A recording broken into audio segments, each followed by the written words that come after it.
Bienvenue au grand rendez-vous d'actualité de la télévision rwandaise qui sera présenté par moi, Amandine Ndikumasabo.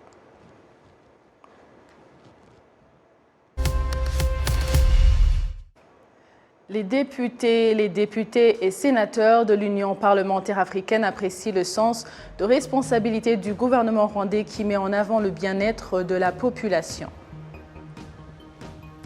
Les réfugiés installés dans divers camps de réfugiés du Rwanda se réjouissent de l'augmentation des infrastructures de base dans leurs camps respectifs qui, d'après eux, améliorent leur bien-être.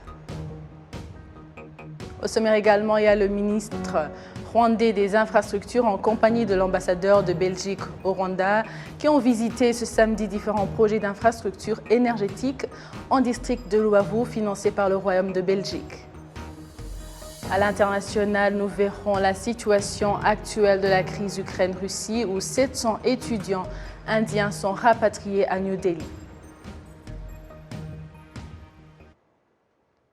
Bienvenue à la grande édition de la télévision rwandaise. Les députés et sénateurs de l'Union parlementaire africaine apprécient le sens de responsabilité du gouvernement rwandais qui met en avant le bien-être de la population. Ces parlementaires s'exprimaient à l'issue d'une visite au village moderne de Kalama à Nyarugenge dans la ville de Kigali.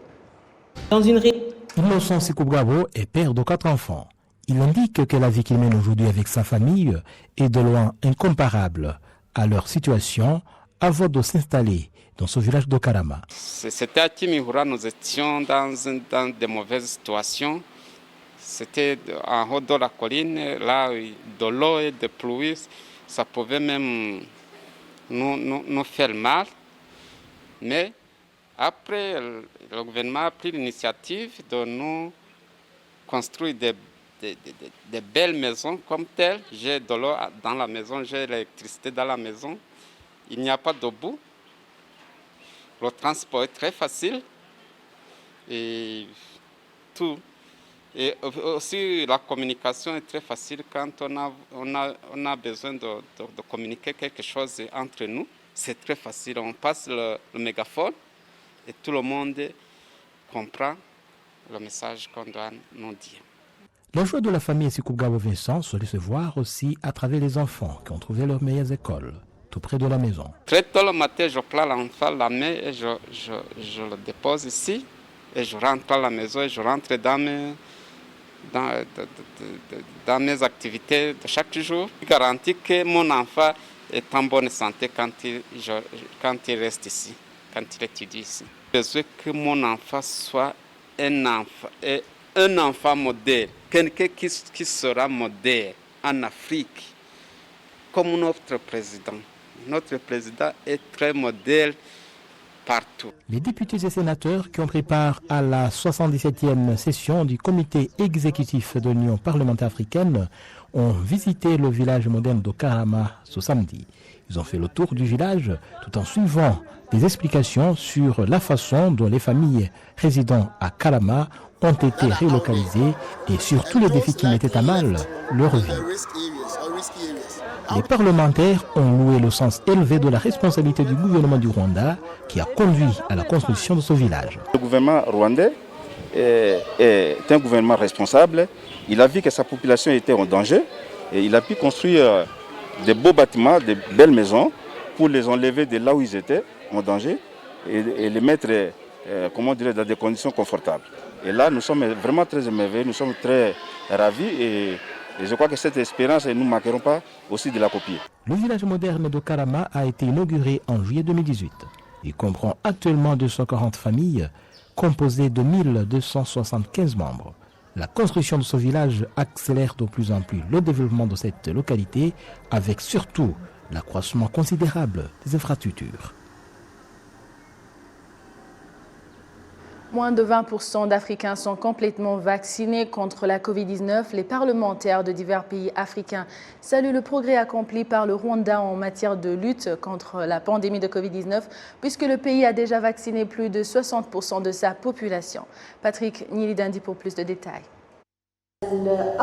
Au deuxième jour de la 77e session du comité exécutif de l'Union parlementaire africaine, le Rwanda a partagé avec les parlementaires africains son expérience en matière de lutte contre la pandémie de Covid-19 et surtout les stratégies menées pour accélérer les processus de vaccination contre la maladie, car le Rwanda a pu faire vacciner plus de 60% de sa population, alors qu'au niveau continental, seulement 20% ont été complètement vaccinés.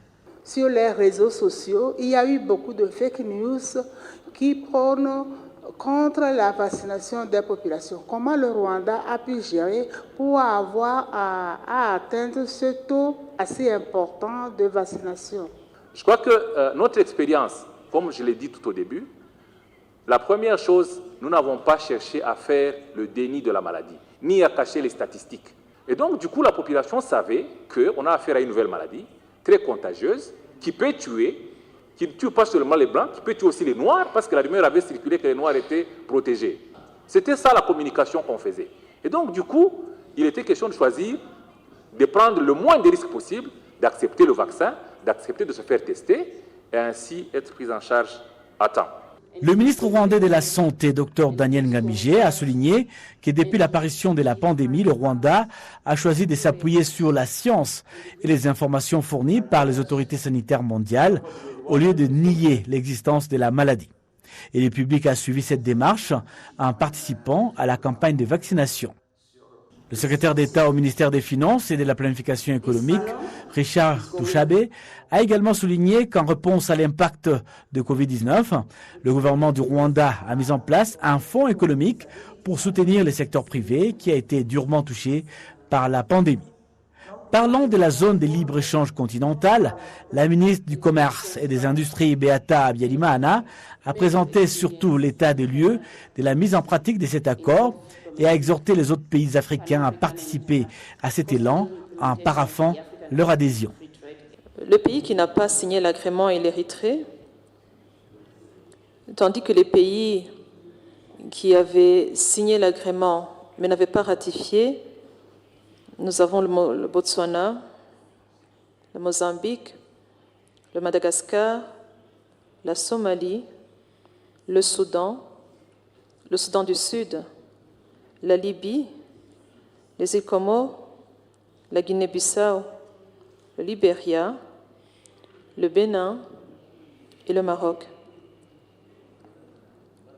Pour l'audience ici présente, nous pensons que la ratification qui est signée par les membres du Parlement afin de bénéficier des différents avantages de rejoindre la ZLECAf. C'est dans la soirée de ce vendredi que la 77e session du comité exécutif de l'Union parlementaire africaine a clos ses travaux ici à Kigali. Les députés du Parlement rwandais se sont entretenus avec la direction de la mairie de la ville de Kigali pour l'évaluation de la mise en exécution du programme du gouvernement. Il a été observé qu'il y a de cela 2 ans qu'aucune descente des députés n'avait été faite dans le même cadre à cause de la pandémie de Covid-19. Cette fois, la descente qui s'effectue sera basée sur plusieurs points, notamment le suivi des couples dont les ménages ont des conflits et la décentralisation des infrastructures d'eau potable en faveur de la population. Le résultat, c'est que nous allons faire un rapport. S'il y a des problèmes, nous allons formuler des sérieuses recommandations pour que les institutions qui sont en charge essaient de résoudre ces problèmes. Et c'est dans le cadre de faire le plaidoyer qui est sérieux. Et après le rapport, nous allons même engager les ministères qui sont en charge pour nous donner le plan de résoudre de tels problèmes. Les réfugiés installés dans divers camps de réfugiés au Rwanda se réjouissent de l'augmentation des infrastructures de base dans leurs camps respectifs. Ils indiquent que c'est une initiative qui améliore leur bien-être. Je vous propose de suivre un récit qui vous en dit plus. Le Rwanda compte 5 camps de réfugiés. Le camp de Nyabiheke dans le district de Gatsibo à l'est du Rwanda, celui de Kigeme à Nyamagabe au sud du Rwanda, de Gicumbi au nord du pays et de Mahama en province de l'Est.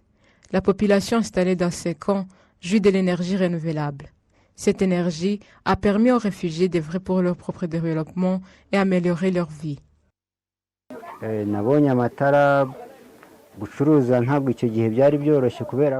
Nous jouissons de l'électricité. Avant, nos activités commerciales fermaient à 18 heures à cause de l'obscurité, mais aujourd'hui, nous travaillons jusqu'à 20 heures et même plus. Nos maisons sont éclairées. Bref, notre vie a sensiblement changé.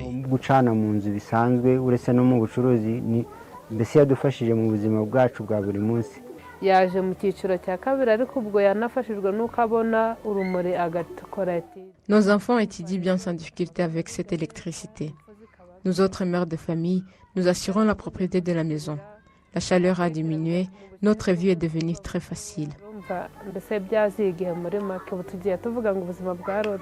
Dans ces camps, 50% des ménages sont éclairés. 62% se servent de foyers améliorés et 703 projets générateurs de revues ont été initiés. L'installation et l'augmentation des infrastructures de base dans ces camps de réfugiés est le résultat des efforts du gouvernement du Rwanda en collaboration avec ses différents partenaires. L'objectif visé, améliorer le bien-être des réfugiés. Le ministère en charge de la gestion des situations d'urgence au Rwanda se félicite de l'impact de l'énergie dans les camps de réfugiés, entre autres garantir la sécurité dans les camps, élargir les activités commerciales et sauvegarder l'environnement en limitant l'usage du bois pour la cuisson. Tout le camp est éclairé et les ménages également. Ils parviennent à faire des affaires. Ils font du commerce et autres activités nécessitant l'électricité. Avant, les réfugiés se servaient du bois pour la cuisson, ce qui avait un impact négatif sur l'environnement. Mais aujourd'hui, tout se fait en protégeant l'environnement.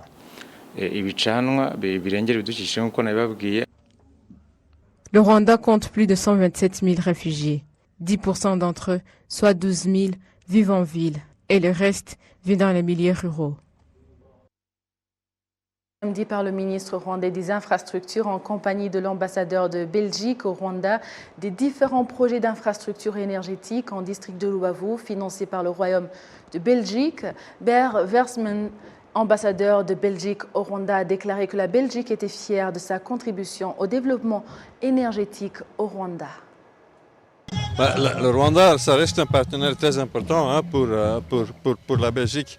Et en fait, nous sommes actifs à côté de l'électricité, que nous allons plus ou moins clôturer notre participation dans le développement énergétique, mais nous nous concentrons sur l'urbanisation, et de nouveau on voit ici à Gisenyi que c'est très important, cette urbanisation de la santé.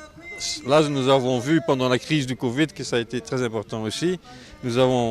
Nous étions contents de pouvoir soutenir le pays. Et 3, l'agriculture. Ce sont nos 3 domaines d'intervention principaux. Ok, alors pourquoi est-ce que nous avons choisi le secteur de l'électricité? Parce que c'est vraiment un secteur qui crée les conditions pour que la société et l'industrie puissent se développer. Nous avons par exemple entendu le directeur de l'hôpital ici nous dire comment ces opérations vont meilleur maintenant qu'il a une électricité qui est stable et sur laquelle il peut bâtir. La même chose d'ailleurs pour le manager de l'hôtel qui nous a expliqué que grâce à cette stabilité électrique, il est maintenant beaucoup plus en mesure de bien soigner ses invités.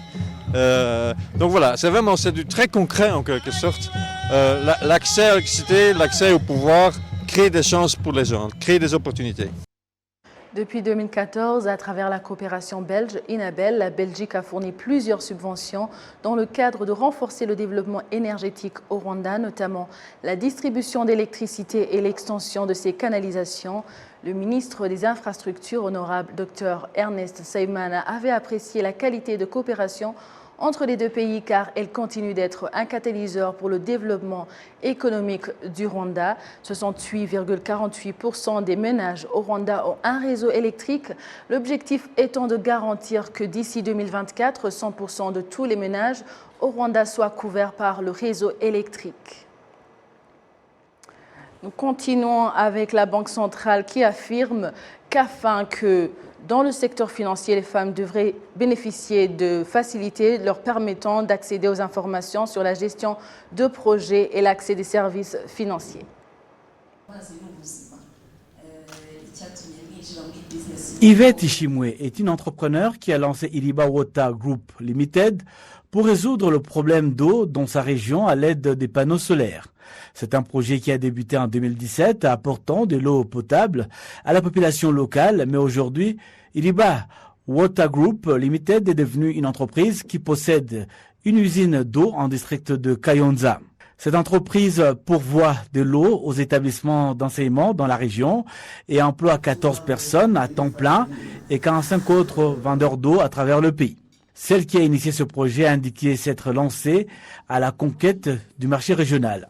Lors de la cérémonie inaugurale de la bourse financière du Rwanda, son directeur a expliqué que pour le développement des activités de cette institution, les femmes apportent leur contribution à l'édifice. Vous avez vu la femme là qui était ici pour inspirer les enfants. Elle a un business qui a commencé par vouloir résoudre un problème, mais maintenant elle se fait de l'argent. Alors l'inspiration vient de là. Bon, alors en aidant les femmes, nous constatons que on s'aide nous-mêmes parce qu'elles sont productives, elles sont intelligentes et elles sont prêtes à travailler. Elles sont prêtes à créer des sociétés, elles sont prêtes à créer des sociétés qui sont lucratives. Alors nous, comme des leaders dans les marchés des capitaux, nous essayons chaque année de sonner cette cloche pour attirer l'attention au monde entier sur la cause là de promouvoir le genre dans ce que nous faisons. Parce que tout le monde qui investit, le monde entier d'investisseurs, le monde entier d'entrepreneurs, ils regardent les marchés des capitaux tout le temps. Donc ils suivent surtout ce qui se passe au marché des capitaux. Quand on fait un événement pareil, le monde entier aujourd'hui, cette année, on a plus de 118 marchés des capitaux, 118 bourses de valeur qui ont sonné la cloche durant tout ce mois pour attirer l'attention justement, pour promouvoir le genre dans l'entreprise, pour promouvoir le genre dans le monde d'investissement. Une étude menée par Bloomberg sur 1000 entreprises de marchés financiers et boursiers montre que les femmes atteignent le niveau de 23% au sein des conseils d'administration. Seulement 4% des femmes président le conseil d'administration et 3% sont des cadres d'entreprise. C'est à ce stade, cependant, que la recherche montre que les entreprises qui ont des femmes à la direction sont beaucoup plus rentables. La vice-gouverneure de la Banque centrale, Soraya Akouzi-Aremier, estime que pour réduire cet écart entre hommes et femmes, cela dépend beaucoup des opportunités données aux femmes. Elle ajoute que la Banque nationale du Rwanda est prête à s'engager pour intégrer mieux les femmes dans des activités d'investissement. Alors, la Banque nationale du Rwanda, elle ne donne pas de crédit. En revanche, c'est la Banque nationale qui supervise les institutions de crédit. Et ce que nous faisons pour l'instant, c'est que nous avons mis en place une unité en charge de l'inclusion financière et du développement du secteur financier. Et l'un des objectifs, c'est vraiment de regarder tous les secteurs qui ne sont pas financés ou qui ne sont pas financés assez. Et les femmes en font partie, ou les entreprises les entreprises des femmes. Et il y a d'abord une question aussi de perception, où les banques ou les institutions de crédit, et parfois avec raison, se disent que les petites et moyennes entreprises sont trop risquées et donc ils ne peuvent pas les financer. Une deuxième chose, c'est aussi de pouvoir faire une éducation financière pour les petites et moyennes entreprises pour qu'elles s'apprêtent à recevoir des investissements, c'est-à-dire est-ce qu'elles ont une comptabilité qui peut être fiable, est-ce qu'elles sont bien gérées. Et je pense que l'initiative qu'a pris Rwanda Stock Exchange de mettre en place ce qu'ils appellent des cliniques d'investissement, qui sont des programmes destinés à travailler avec les petites et moyennes entreprises pour leur apprendre la mise en place de structures qui leur permettent d'être crédibles sur le marché et de pouvoir attirer ces investisseurs. Donc il y a énormément d'initiatives à faire. Il y a encore beaucoup d'obstacles, mais je pense que ces différentes initiatives coordonnées permettront de voir un accès au financement qui est de plus en plus croissant pour les petites et moyennes entreprises et en particulier celles des femmes. C'est la 6e fois que la place financière et boursière rwandaise fait sonner la cloche en vue de promouvoir l'égalité des sexes. Il s'agit d'un événement mondial qui se déroule au mois de mars avec la participation de plus de 118 places financières et boursières dans le monde. Mohanga, certaines femmes affirment s'être adaptées dans l'exploitation minière alors que c'était considéré comme une activité des hommes. Les autorités de ce district encouragent toutes les femmes à ne plus être limitées en termes de choix d'activités rentables. J'ai trouvé la femme rwandaise très éveillée et très efficace et elle apprend facilement. Au début nous avions commencé avec les hommes, nous avions commencé avec 300 ou 200. Mais au fur et à mesure, c'était elle, la femme rwandaise, qui restait plus sur la machine. C'est pourquoi je me suis plus focalisé sur la femme pour que nous puissions leur apprendre davantage comment utiliser la machine, comment couper les pierres. C'est son aptitude à comprendre et à s'adapter facilement. Vous savez, quand on travaille en équipe, il y a une complémentarité. Et je crois que la femme, elle est plus forte parce que apparemment on dit que c'est l'être faible, mais en réalité c'est une femme très forte et elle s'adapte facilement à toutes les circonstances du travail. C'était M. Chenke Mayuke, directeur de l'industrie LTM, qui apprécie le courage des femmes de ce secteur. On continue avec l'actualité nationale. Les ministères en charge de l'éducation et de la culture au Rwanda exhortent les parents et éducateurs à initier les enfants à la culture rwandaise dès leur bas âge pour leur propre bien et celui des générations à venir. Le point avec Jean Damascène Manichim. Et pendant un mois, les élèves ont pu vaquer à diverses activités relatives à la culture rwandaise. Ils se déclarent ravis d'avoir beaucoup appris. Ce que j'ai appris dans 7 mois de culture au Rwanda, c'est de préserver notre culture, c'est de travailler pour mon pays et enseigner les autres qui ne connaissent pas notre culture, les dire notre valeur comme le Rwandais, les dire que nous sommes très fiers de notre langue, notre culture, notre pays et que nous sommes prêts à faire tout pour notre pays. Le mois de culture nous a enseigné beaucoup de choses.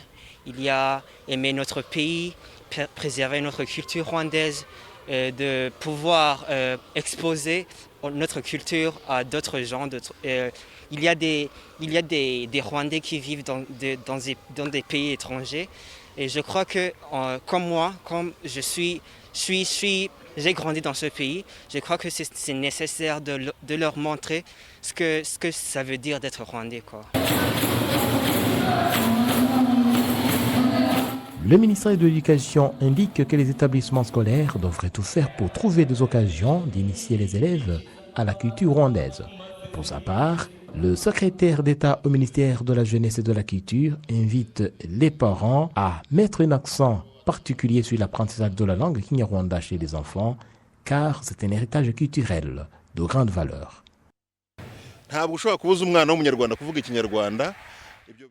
Aucun enfant ne doit être empêché de parler sa langue, le kinyarwanda. Cela serait inconcevable. Ça reviendrait à dire « je ne veux pas que mon enfant porte mon identité » ou l'identité de son pays. Le parent qui est en train de le faire nuit au pays. Que cela cesse, car c'est le droit et la fierté même de parler la langue de son pays. Le mois dédié à la culture dans les écoles au Rwanda avait débuté le 2 février dernier, un exercice qui devra se répéter chaque année.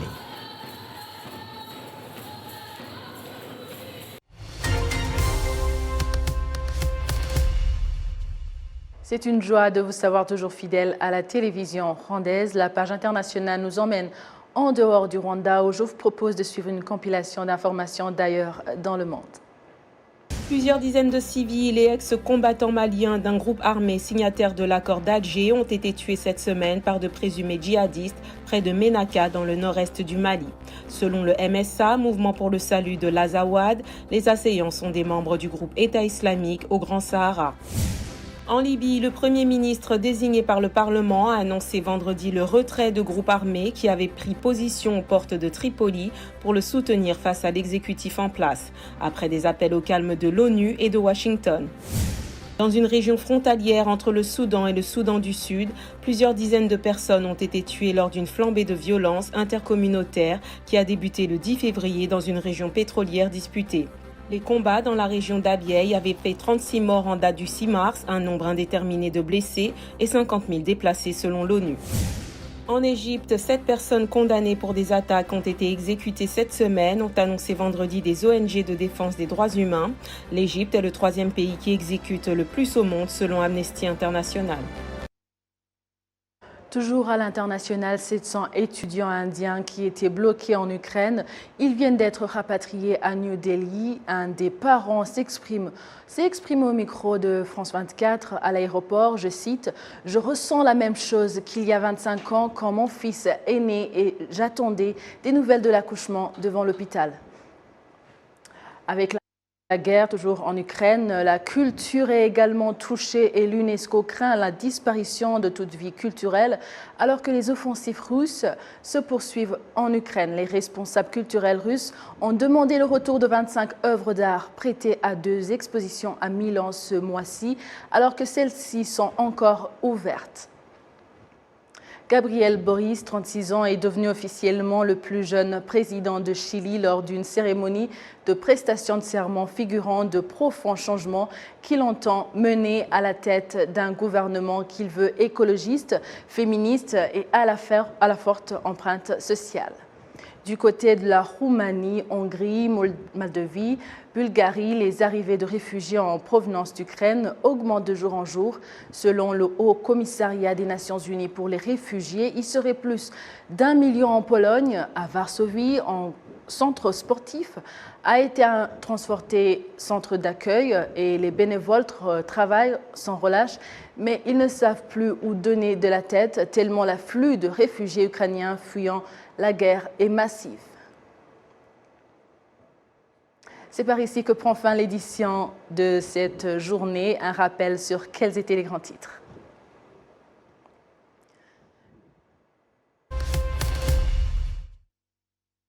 Les députés et sénateurs de l'Union parlementaire africaine apprécient le sens de responsabilité du gouvernement rwandais qui met en avant le bien-être de la population. Les réfugiés installés dans divers camps de réfugiés au Rwanda se réjouissent de l'augmentation des infrastructures de base dans leurs camps respectifs qui, d'après eux, améliorent leur bien-être.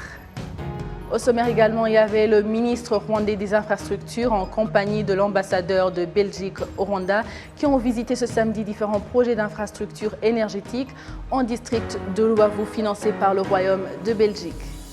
À l'international, nous sommes revenus sur la situation actuelle de la crise Ukraine-Russie où 700 étudiants indiens sont rapatriés à New Delhi. La télévision rwandaise est là pour vous informer à travers le journal, mais également dans différents programmes, ce qui fait notre honneur. Avec toute l'équipe qui a réalisé ce journal, je souhaite de passer une agréable journée.